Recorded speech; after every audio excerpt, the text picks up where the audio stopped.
우선 앞서 말씀드렸지만 파운드리 쪽 거기서 이제 6개월 내에 승부를 보라고 얘기를 해놨거든요. 2나노 수율 안정을 시키라는 얘기인 거고 2나노 수율 안정이 돼야 아마 빅테크에서 수주 이슈들이 나오게 될 거고 뭔가 수주를 했다라는 기사가 되게 중요하다. 그런 게 되게 될 경우에는 그것만 가지고도 주가는 20-30%는 오를 수 있지 않을까. 개인적으로는 파운드리의 어떤 가치만 좀 회복이 되줘도 어차피 삼성을 믿고 길게 가시는 분들 같으면 그렇게 하는 것도 방법일 수 있다. 다른 거 괜히 많이 올라 있는 거 쫓아가가지고 샀다가 또 물려가지고 붙여 쓰는 것보단 그게 나을 수도 있다. 근데 이제 저래면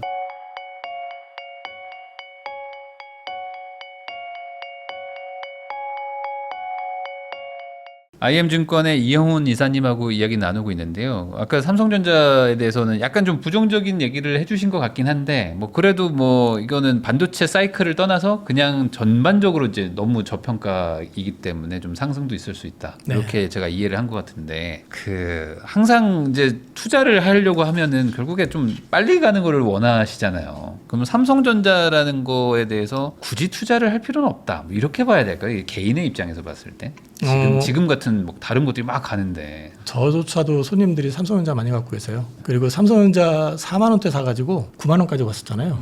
안 팔고 지금도 갖고 계신 분도 계세요. 아이고, 그분은 왜냐면 약간 감성적으로 어떻게 아니요, 삼성전자 뭐 본인이 계속 가져가시겠다니까. 근데 이제 삼성전자의 기술 경쟁력이 이렇게 떨어질 거라고 생각을 본인도 못했고 사실 누구도 못했죠. 저도 그렇죠. 그렇게까지는 생각을 못했으니까. 근데 지금 상태에서 이제 상황을 말씀드리면 삼성전자가 돌아설 수 있는 방법 또는 주가의 어떤 트리거가 날 수 있는 거는 뭐가 있을까 이제 생각을 해보면 일단 이번 분기 실적 쇼크의 가장 큰 원인은 파운드리 쪽입니다. 2조 원 넘게 적자 났다고 하잖아요. 근데 지금 파운드리가 문제는 뭐냐면 수주가 안 되는 거죠. 뭐 2나노, 3나노, 4나노. 4나노는 심지어 수율이 80%라는데 왜 수주가 안 되냐는 거죠. 80%면은 수주 당연히 해야 되는데. TSMC보다 비쌀까요? 훨씬 쌀 텐데. 싸겠죠. 네, 근데도 안 되잖아요.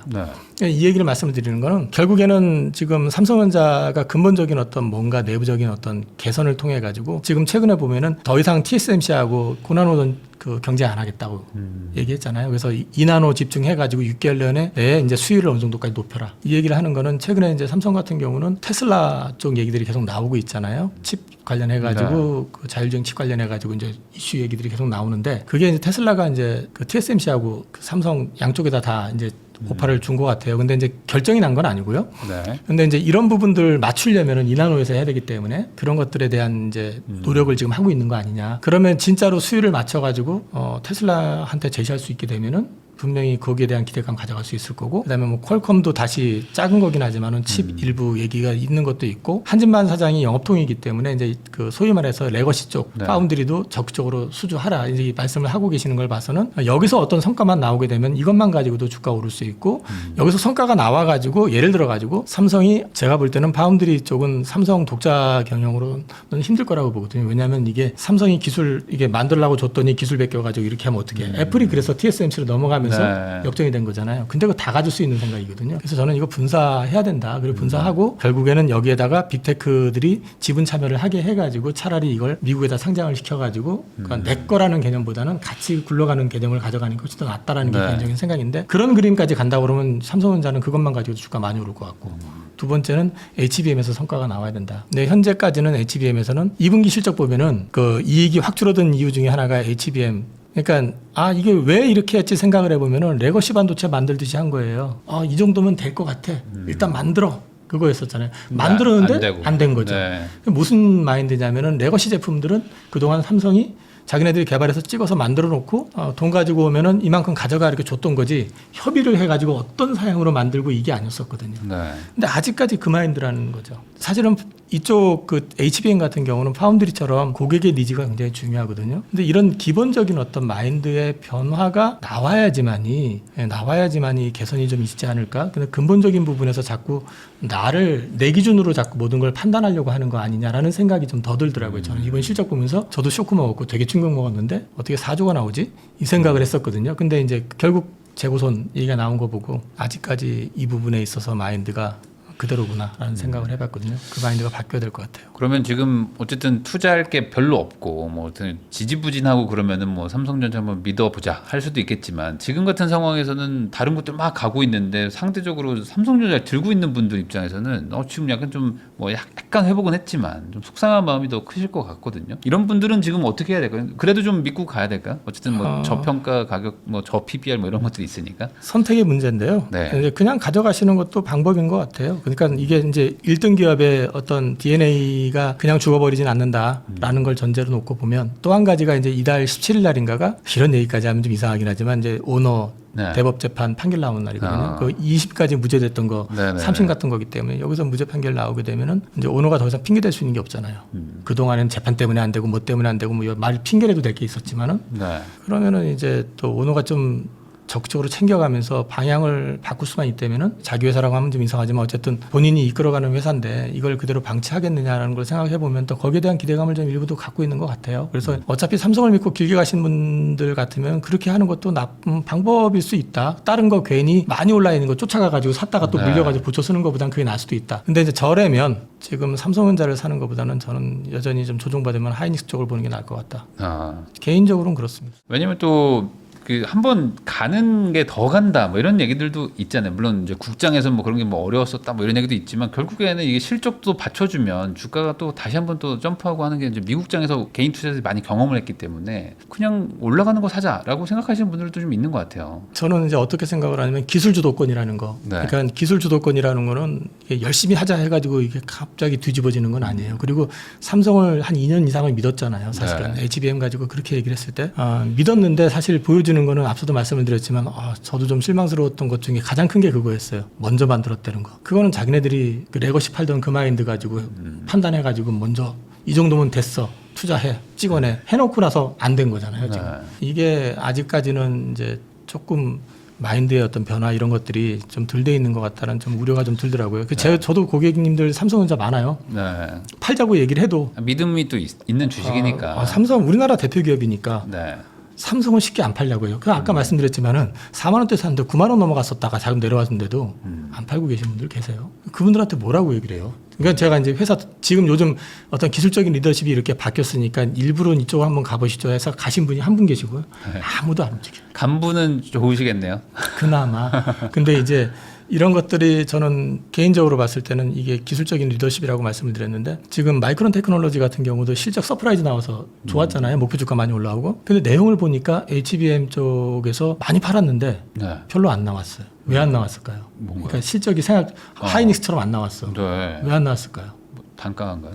2등 기업이고 그래서 단가가 하이닉스처럼 못 받았고 첫 번째는 두 번째는 수율이 안 나와요. 수율이. 통과는 됐는데 네. 엔비디아도 필요는 하니까 네. 쓰기는 쓰는데 얘네들이 하이닉스 같은 경우는 3 같은 경우는 한 68% 수율인데 10개 만들면 7개 정도는 정상인데 얘들은 지금 10개 만들면 4개, 3개. 그러니까 뭐 아무래도 이익률이 떨어질 수밖에 떨어지는 없겠네요. 거죠. 네. 그러니까 이제 제가 그 말씀을 드리는 거는 이게 한 방에 뒤집어지기는 쉽지 않다라고 하고 생각을 싶다고 하는 거죠. 해서 될 수 없는 부분도 있으니 여기에 뭐 추가 투자를 한다거나 이런 것들은 좀 조심할 필요가 있겠다. 그럼 반대로 삼성전자가 이제 좀 뭔가 확실한 반전의 모습이 보인다라고 할 만한 게 어떤 뭐 이슈나 어떤 뉴스로 저희가 좀 알 수 있을까요? 우선 앞서 말씀드렸지만 파운드리 쪽 거기서 이제 6개월 내에 승부를 보라고 얘기를 해놨거든요. 그 얘기는 지금 2나노 수율 안정을 시키라는 얘기인 거고 2나노 수율 안정이 돼야 아마 빅테크에서 수주 이슈들이 나오게 될 거고 뭔가 수주를 했다라는 기사가 되게 중요하다. 그게 이제 아마도 뭐 빅테크 쪽 지금 얘기 나오는 회사들일 테니까 그런 게 되게 될 경우에는 그것만 가지고도 주가는 20-30%는 오를 수 있지 않을까 개인적으로는 파운드리의 어떤 가치만 좀 회복이 되줘도 그리고 이제 나중에 HBM 쪽에서 중요한 거는 지금 3도 통과가 안 됐잖아요. 근데 4를 얘기하고 있잖아요. 원시 나노 칩을 가지고 재설계해가지고 4를 얘기하고 있는데 저는 이게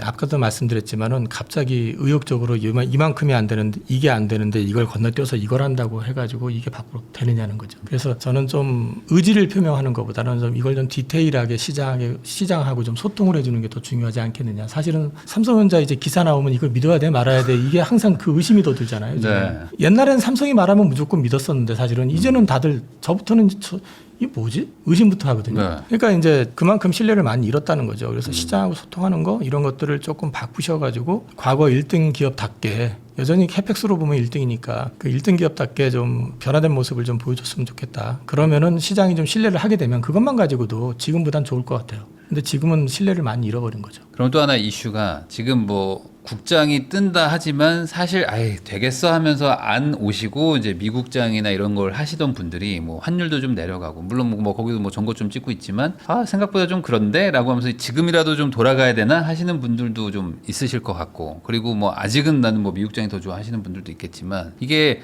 결국에는 사람 마음이 좀 간사해서 막 올라간다 뭐 더 간다고 하면 세금도 없으니까 해볼 만한데 뭐 이런 생각도 드실 것 같거든요. 지금 뭐 미국장 투자하신 분들 입장에서 국장에 대해서 어떻게 생각해야 될까요? 지금은 아마도 지금 현재 미국장을 투자하신 분들은 이제 국장에서 하도 대의셔서 네. 국장 기업들이 그동안 보여줬던 행태라든지 많이 당했잖아요. 사실은 저기 작년까지만 해도 여러 가지 지금 이슈들이 많았잖아요. 물적 분할도 하고 네, 물적 분할은 기본이고 자사주 소각해놓고 바로 유상증자 하는 데도 한다고 한 데도 있었고 그렇게 주주들이 반대하는데 갑자기 뭐 뜬금없는 기업 인수하겠다고 했다가 또 감독원에서 제재한 경우도 있었고 이 와중에도 또 자회사 상장하겠다고 또 구체적으로 막 얘기했다가 또 무리를 일으켰던 분도 있고 그러니까 이제 이런 것들이 신뢰를 떨어뜨리고 그렇다고 배당을 많이 주냐 배당도 사실 주는 것도 없고 네. 미국 같은 경우는 제가 보다 보니까 GM은 24년 같은 배당 성향이 110%더라고요. 103%. 103%. 번 돈 다 자사주 소각하고 배당 주고 한 거예요. 네. 우리는 그걸 원하는 것도 아니에요. 근데 사실 보면 제대로 좀 이렇게 은행 이자보다 좀 많이 줘야 될 거 아니에요. 기본적으로 그 리스크를 감안해서 보면 네. 주는 데가 몇 군데 없잖아요. 사실은. 그 이제 그런 것들 때문에 넘어간 분들이기 때문에 사실 지금 이렇게 바꿀 거다 그래도 아마 반신반의하는 분들도 많을 거예요. 근데 이제 저는 정부 정책에 맞서지 말라라는 얘기들이 있잖아요. 근데 특히나 지금은 제가 볼 땐 최근 한 10여 년을 놓고 봤을 때 역대급으로 가장 강력한 정부입니다. 왜냐하면 의회를 지금 네. 다수당을 장악을 그렇죠. 하고 있죠. 또 지지도가 어쨌든 지금 일하는 방식이 이전의 대통령들보다하고는 좀 다르잖아요. 지금 굉장히 좀 적극적으로 빨리빨리 지금 일을 추진하고 있는 것들도 되게 인상적이고 하기 때문에 지지도 높고 하기 때문에 이 추진력이라든지 이런 걸 놓고 봤을 때는 이게 이전처럼 말만 했었던 금융선진화 이런 거하고는 좀 다를 가능성이 높지 않느냐. 그러면 이제 제도적인 어떤 개선을 실질적으로 보완하는 어떤 구체적인 액션들이 나와준다면 이거에 대한 신뢰는 더 많아질 거다라는 거죠. 그래서 모닝스타라고 하는 이제 평가기관, 외국 평가기관의 자회사, 이제 해외 투자하는 회사의 자회사에서 한국 증시에 대해서 향후 10년간 가장 좋을 것 같다. 뭐 거기 말하는 걸 믿을 수는 없는데 연평균 성장률이 무슨 달러 기준으로 10% 이상 뭐 네. 이런 얘기를 했는데 그걸 액면대로 믿자는 게 아니라 저는 이제 그 부분에 있어서 아까도 이제 말씀드렸지만은 그 가능성 하나가 우리나라에 감춰졌던 가치만 제대로 반영이 돼도 지금보다 많이 높을 거다.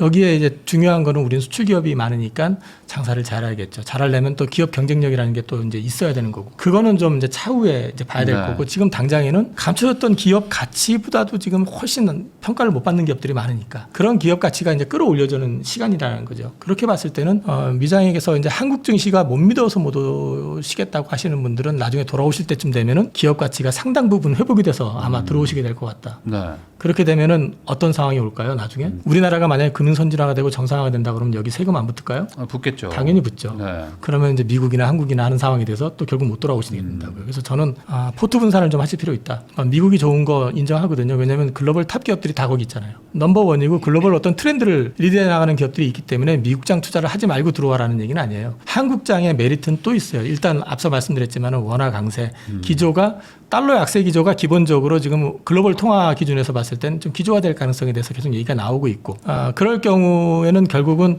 주가가 올라도 또 원화에서 좀 달러에서 깨먹는 그런 네. 구조가 되는 거죠. 근데 원화로 들어왔을 경우에는 이제 그 부분이 제어가 되는 데다가 또 기업 가치만큼 올라가게 되고 또 미국에서는 떼게 되는 세금이 지금 없다는 네. 점. 그다음에 정부가 적극적으로 어떤 정책을 추진을 하고 이것이 시장에서 실제로 부응이 될 경우에는 그게 이제 시너지가 붙어버렸을 경우에는 생각보다 또 굉장히 크게 오버스팅할 가능성도 있다라는 거죠. 그래서 저는 미장만 보시면 나중에 좀 후회하실 수도 있다. 지금도 이제 국장에 대한 관심 가지셔야 된다. 그래서 국장에 대해서 관심 가지시고 들어오시는 게 저는 맞을 것 같은데 미장 다 정리하고 들어오시라는 게 아니라 일정 부분은 국장 투자하시는 게 나을 것 같다라는 걸 말씀드리고 싶어요. 미국장 자체의 전망은 괜찮을까요? 왜냐면 뭐 미국도 좀 불안 요소들이 뭐 있다 이런 얘기들이 계속 나오고 있어가지고. 이게 참 어려운 게요. 이제 매크로로 보면은 미장 흐름 자체가 정상 아니에요. 미국은 금융시장 특히 주식시장을 빼놓고 나서 나머지 지표들을 보면은 비정상인 게 되게 많아요. 뭐 연체율부터 시작을 네. 해가지고 여러 가지 지표들 보면은 그러니까 이번에 연준 의사록에서 나온 게 6월 말에 유동성 문제 때문에 110억 달러 유동성 지원했다는 얘기가 나온 거잖아요. 그러니까 사실 지금 달러 자산을 이탈하려고 하는 투자자들, 네. 글로벌 국가들 많잖아요. 그리고 지금 일본하고 지금 타협이 잘 안 되고 있죠. 일본이 한번 슬쩍 흘렸었잖아요. 국채도 협상의 네. 대상이 될 수 있다. 한마디로 얘기해서 지금 이런 식으로 나가면 우리 미국채 팔게 될 거고 그럼 니네들 힘들어질 수 있다는 건데 제가 볼 땐 그게 다가 아니에요. 일본이 작심하면 더 무서울 수도 있어요. 엔캐리 트레이드가 나올 수도 있어요. 네, 네. 그거는 일본이 마음먹게 달린 거거든요. 일본이 예를 들어서 일본도 지금 사실은 그 국채 이자 때문에 부담스러워서 금리를 함부로 못 올리긴 하지만 인플레 억제하고 딱 엔화 가치 올리기 위해서 금리 올려. 예를 들어 가지고 딱 트렌드 잡아버리면서 방향 잡아버리면 엔캐리 자금들 상당 부분 빠져나오게 되면 시장 전체가 다 흔들릴 수도 있거든요. 네. 그러니까 이제 이 말씀을 드리는 거는 이 펀더멘탈로만 보면 미국 시장이 이렇게 편하진 않아요. 근데 한 가지 그럼 미국이 이렇게 해서 막 흔들려가지고 난리가 나면은 나머지는 멀쩡하겠느냐. 그것도 그렇죠. 그죠. 네. 이제 그런 것도 생각은 해봐야 돼요. 그래서 미장 같은 경우는 이제 제가 볼 때는 그 어쨌든 글로벌 트렌드를 리딩하는 기업들이 거기 다 있잖아요. AI도 다 칩부터 시작을 해가지고 뭐 다 갖고 있잖아요, 거기가. 그러니까 결국은 이제 글로벌 트렌드를 지금 주도하고 있는 기업들이 그쪽에 있기 때문에 그쪽과 관련돼 있는 투자들은 거기서 계속 하셔도 달러라는 거는 올랐다 빠져 내려갔다 이제 할 수 있는 부분이니까 일정 부분은 충분히 만족할 만한 이익을 내실 수 있다고 보는데 밸류에이션은 솔직히 좀 비싼 건 사실이에요. 역대급인 건 맞아요. 그러면은 역설적으로 미국 주식은 오히려 지금 지수 투자보다는 개별 주식으로 보는 게 나을 수도 저는 있다. 약간 그런 쪽이에요. 지금 시장을 시대를 이끌어가는 주식들 중심으로 보시는 게 좋을 것 같다. 네. 물론 그쪽이 이제 나스닥 쪽에 많이 편성이 돼 있고 뭐 그렇기는 한데 그냥 미국 그 지수 투자 거기도 지수 비중이 있긴 하지만 전체로 했다가는 전체적으로 충격을 받았을 때 그게 오히려 예를 들어 가지고 테슬라 같은 회사 좋긴 한데 이게 이제 정치 리스크가 좀 붙어 있잖아요. 네. 근데 테슬라의 가장 큰 리스크가 될 수도 있는 거는 로보택시 그 하는 것도 결국 정부의 규제를 풀어야 되는 거잖아요. 그렇죠. 지금 뭐 그 해줄지 안 해줄지 모르는 거잖아요. 이렇게 되면 또. 정치인이 되려고 하고 있으니. 그러니까 여러 가지 이제 변수들이 있기 때문에 네. 그 안에서 이제 좀 저는 전체 트렌드를 따라갈 수 있는 쪽 중심으로 해가지고 가져가시면 그거는 괜찮을 것 같다. 뭐 예를 들어 가지고 AI도 소프트웨어 기업의 팔란티어 같은 회사 지금 많이 비싸요 사실은요. 근데 네. 이제 그런 회사들은 빠지더라도 결국 시장을 갖다 이제 트렌드를 주도한다고 보면 빠져도 결국에 가지고 그런 주식들은 같이 회복할 거고 뭐 우리 전통의 이제 빅테크라고 하는 뭐 마이크로소프트라든지 그 알파벳이라든지 이런 회사들 같은 경우는 시장 장악력, 주도력이라는 게 역대급이잖아요. 누가 이건 저 넘사벽이잖아요. 어쨌든 간에. 이거는 어떤 글로벌 가치의 변동에 의해서 변동이 되는 경우들이 많지, 사실은. 그래서 이제 이런 쪽의 어떤 이익 실현이라든지 이런 것들은 시간이 가도 결국 꾸준할 가능성이 높다. 그렇게 보고 있습니다. 그럼 반대로 이제 미국 주식을 개별주로 좀 접근해야 된다는 식이라면 오히려 이게 웃긴 얘기일 수도 있지만 이제 국장 입장에서는 국장은 이제 지수 투자를 해도 되는 게 아닌가라는 생각도 좀 들더라고요. 저는 그것도 나쁘지 않다고 생각합니다. 네. 그 편하게 종목 잘못 골라가지고 뭐 고생하는 순환매가 것보다 있으니까. 지수로 가져가는 것도 좋고 저 같은 경우는 이제 지수 투자보다는 이제 ETF 통해 가지고 네. 섹터별로 손님들 같은 경우 이제 이게 이런 게 있잖아요. 예를 들어서 제가 이제 연초에 손님들 사들인 현대차 같은 경우는 수익률이 좀 5% 내외예요. 별로 안 올랐어요. 배당 받으려고 이제 배당 받고 나중에 승부 난다 이렇게 얘기하는데 제가 ETF 골라드린 거 있잖아요. 그거는 지금 거의 한 30% 가까이 돼요 수익률이. 네. 다른 것들이 다 올라간 거거든요. 그럴 수도 있어요. 네. 그래서 제가 ETF 쪽에서 포트 내용 보시고 예를 들어서 지금 뭐 자동차도 있고 바이오도 있고 반도체도 뭐 있고 그 다음에 또 지금 시장에서 많이 올라서 그렇게 하는데 조선 뭐 방산 그 지주 뭐 네. 이런 것들 있잖아요. 다 있거든요. 복잡하게 종목 골라가지고 내가 아웃퍼폼 하겠다고 덤비는 것보다는 그 수익률 차라리. 따라가는 것도 나을 수 있어요. 바이오 쪽은 어떤? 바이오가 생각보다 아직 못 갔다 이런 얘기들도 있는데. 일단 금리 인하 가능성에 대한 언급들이 연준 의사록에서도 이제 나오기 시작했고 아마 이제 또 유동성에 대한 문제가 일단 연준에서 언급이 됐잖아요. 금리 인하 안 하고 뭐 안 하면 뭐예요? 자기네들 긴축한다고 해서 결국은 시중에 돈 푼 거 이번에 드러났잖아요. 네.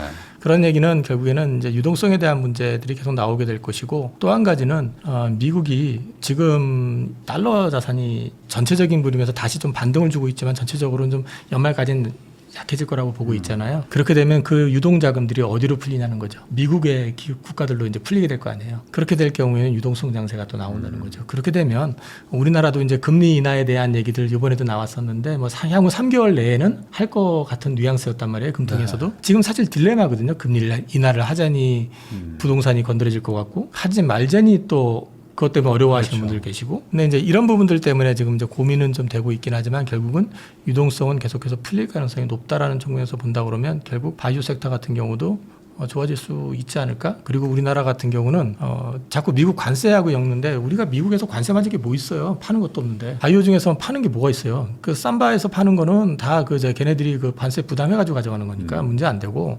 사실상 우리나라 제품들은 제약사들이 파는 것들은 거의 다 복제약이에요. 네. 그러니까 미국으로 들어갈 게 거의 없어요. 그런 이제 뒤집어 놓고 얘기하면은 우리나라는 그 기술 수출해가지고 라이센스 아웃 해가지고 그걸 통해가지고 기업이 성장하는 게 가장 이상적인 바이오의 모델이거든요. 바이오 회사가 신약 개발까지 전체를 다 해가지고 나중에 이걸 팔아가지고 성장을 시켜가지고 회사를 키우겠다는 건 사실 우리나라의 체력으로 봐서는 불가능한 얘기예요, 사실은. 네. 그러니까 우리나라 그 바이오텍 같은 경우는 이제 플랫폼 기술 갖고 있는 회사들 검증이 된 것들, 그러니까 빅파마들하고 계약을 했거나 또는 뭐 이런 여러 가지 이력들이 있는 회사들, 기술적으로 좀 검증이 된 회사들 있잖아요. 그런 회사들 같은 경우는 앞으로도 계속 관심을 가져야 될 거고, 그런 회사들이 될 후보군들도 또 최근에 올라오고 있는데, 저는 그 후보군들조차도 올라올 때보다는 사실 진짜 되고 난 다음에 그때부터 재평가를 받을 거다. 그렇게 생각을 하고 있거든요. 그래서 네. 바이오 쪽에 대해서는 저도 이번 주 들어와가지고 바이오 ETF 사라고 제가 좀 손님들한테 계속 말씀을 좀 드렸었어요. 바이오도 어쨌든 한 번은 좀 기회가 올 확률이 높은 괜찮을 것 같아요, 저는요.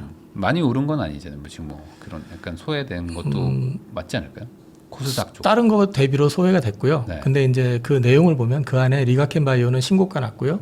알테오젠도 신고가 났어요. 그러니까 이제 그 안에 내용은 또 달라요. 근데 이제 그럼에도 불구하고 바이오텍 가운데서 이제 옛날에는 바이오 하면은 그냥 전체가 그냥 갑자기 떼거리로 그냥 뭐 내용도 없는데 우 올랐다가 끝나면 다 같이 박살나고 오르기 전 가격대까지 도로 다 떨어졌었잖아요. 네. 근데 지금은 그게 아니라는 거예요. 기업이 이제 라이센스 아웃을 하고 기술이 검증이 되고 그다음 빅파마하고의 어떤 협업을 통해서 성장하는 모습들을 보여주다 보니까 상당히 많은 기업들이 주가가 단계 올라가고 있다는 거죠. 그리고 또 그 올라가는 와중에 추가 라이센스 아웃이 나오기도 하고 이러면서 기업의 가치가 점점 올라가면서 상용화 일정이 구체화되기 시작하니까 가치가 더 올라가는 거거든요. 근데 이제 그런 게 하나로 끝날 게 아니라 앞으로 우리나라에서 생각보다 많이 나올 것 같아요, 저는요.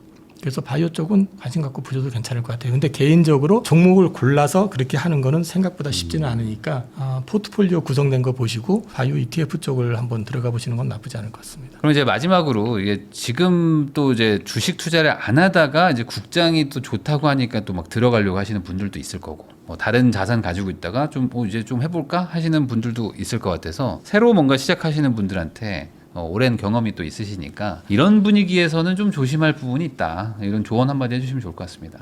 포모에 휘둘리지만 않으면 돼요, 우선. 이게 제일 위험한 거거든요. 근데 이제 저도 가끔 이럴 때가 있거든요. 이제 제가 생각했었던 어떤 섹터나 종목이 움직이기 시작하면 그거를 저는 이 정도 가격에서 사야지 했는데 이게 여기서부터 출발이 돼가지고 움직이기 시작하면 이제 막 조바심이 나기 시작하거든요.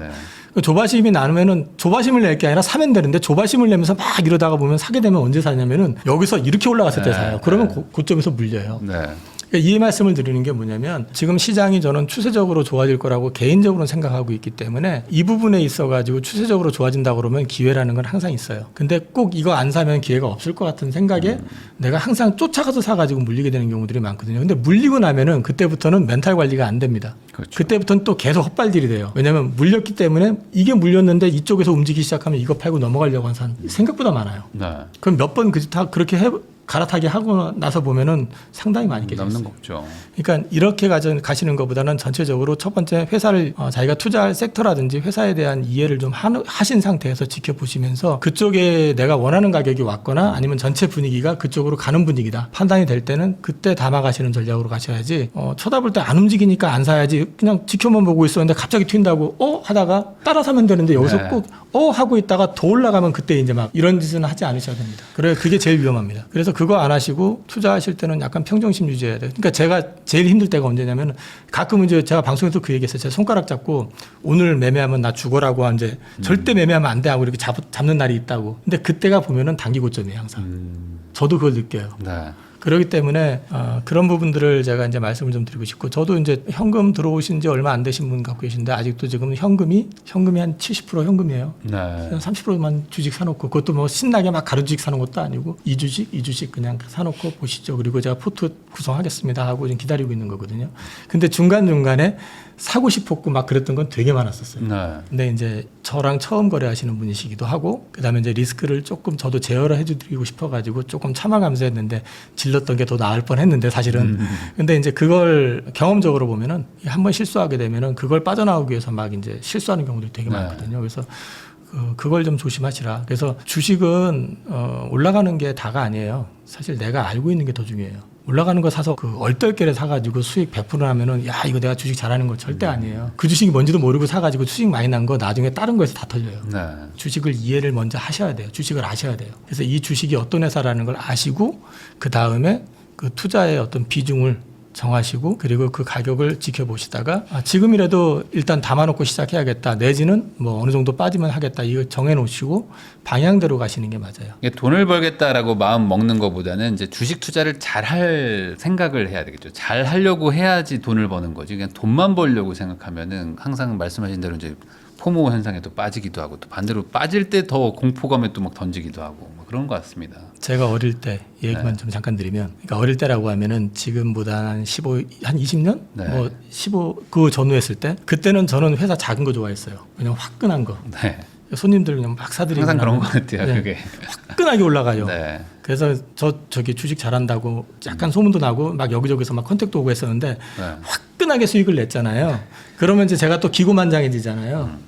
또 수익 내, 나 이런 정보 잘 고르니까 막 기고만장 손님들 막 뭐 저녁에 좀 보자 그러면 저 바빠요 막 이러면서 막 네. 이러기도 했는데 그렇게 수익을 내고 나서 그런 거 찾다 보니까 또 하나는 또 작살이 나요. 네.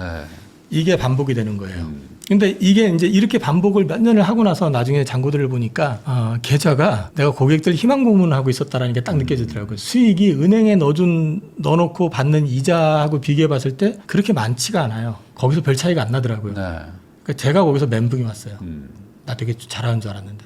뭐가 문제지? 리스크 관리가 문제였던 거예요. 그래서 왜 그랬을까를 생각을 해보면서 저 나름대로 계속 바꿨던 거예요. 그래서 지금의 패턴으로 바뀐 게 그렇게 오래되진 않아요. 그러니까 40대 한 40대 중반 지금부터 10년 아니 한 40대 한 초중반 전부터 바뀌기 시작한 거거든요. 그러면서 이제 조금 그 흐름을 보고 그 다음에 기업을 좀 많이 이해하고 투자하는 방식으로 좀 들어가면서 가져가면서 이제 소위 말해서 주식도 이게 한 방에 몇백 프로 뭐 요즘 텐베거 얘기 많이 하는데 네. 텐베거 나면은 대박인 것 같지만 텐베거 나가지고 이렇게 되는 것보다는 쌓아 올라가는 게 더 두텁게 올라갑니다 사실은. 네. 그래서 이런 부분들을 좀 말씀을 드리고 싶은 게 너무 과욕 부리시지 마시고 단계 밟아서 수익을 내는 게 이게 쌓아놓는 게 더 튼튼하게 쌓아져요 사실은. 고객님들한테도 그런 말씀 드리고 막 하는데 고객님들 중에서도 투기주 좋아하시는 분들 있잖아요. 네.